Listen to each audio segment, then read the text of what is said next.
one's called Bobby Says to Say Hello. The light, that comforting, sickly yellow of lit rooms and old photographs, the small worn table, square against one wall, his cozy apartment kitchen, a beating man's heart, and the giant corpse of this labyrinth mansion. Your father and I sit with chipped mugs and talk frankly of you, old friends, though we have never met. Odd, long dead, who visits only my dreams. This always makes you angry, as if I've somehow summoned him intentionally, harboring some vague ill intent. Of course, I haven't. Just one more bullet for the assault rifle of your jealousy, whose barrel never cools.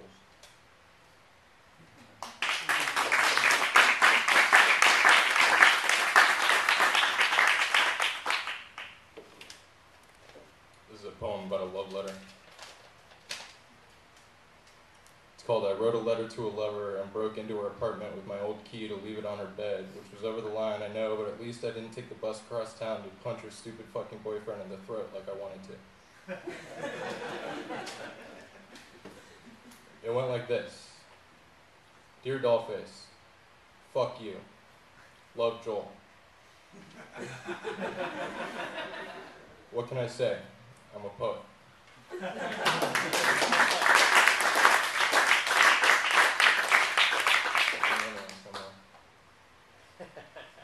Alright, so I gotta preface this one a little bit. It's intercut with lines from this old doo-wop weeper, and I'm a poet, not a singer, so you'll have to bear with me. Also, so a few years back, you'll never know it to look at me, but I'm fond of whiskey. And a few years back, I crashed and burned, and I had this Merle Haggard day, and one day I lost my job, my girl, my stepdaughter, my place. I didn't have a truck, but if I did, I would have lost that, my cat. And so I got the fuck out of Dodge, and I came to San Francisco to get my shit together. And my girl and my stepdaughter were an attractive pair, and they'd done some stock photography. So, you know, God decided that this was a good moment to put them in an ad, and they put them in an ad for like women's services.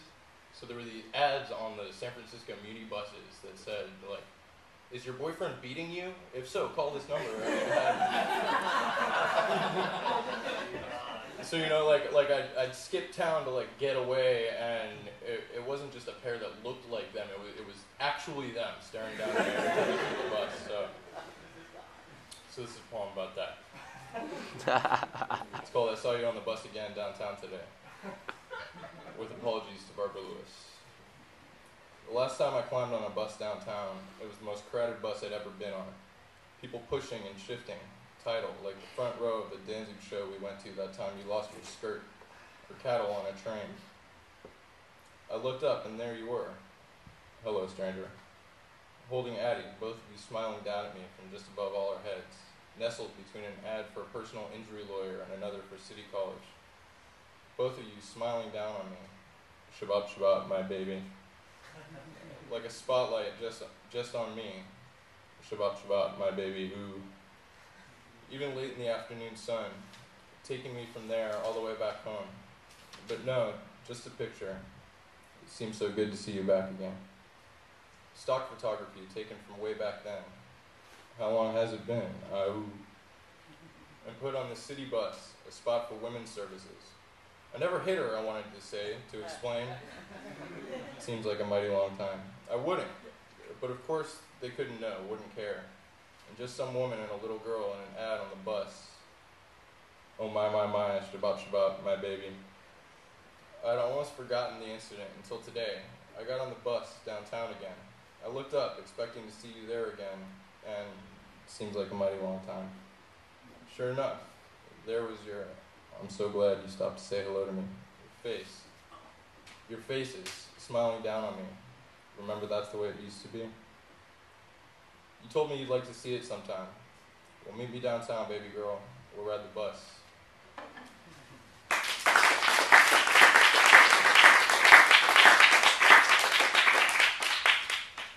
And this one's called Any Old Piece of Shit. My boy won't talk to me.